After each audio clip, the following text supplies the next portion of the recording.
Tumakas na tayo, takasan na natin ang mundo. Magtago papalayo sa mas tahimik at payapang mundo.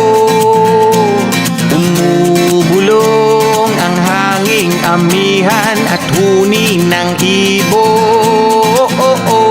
Dumudulog at tinatawag na tayo ng bundok.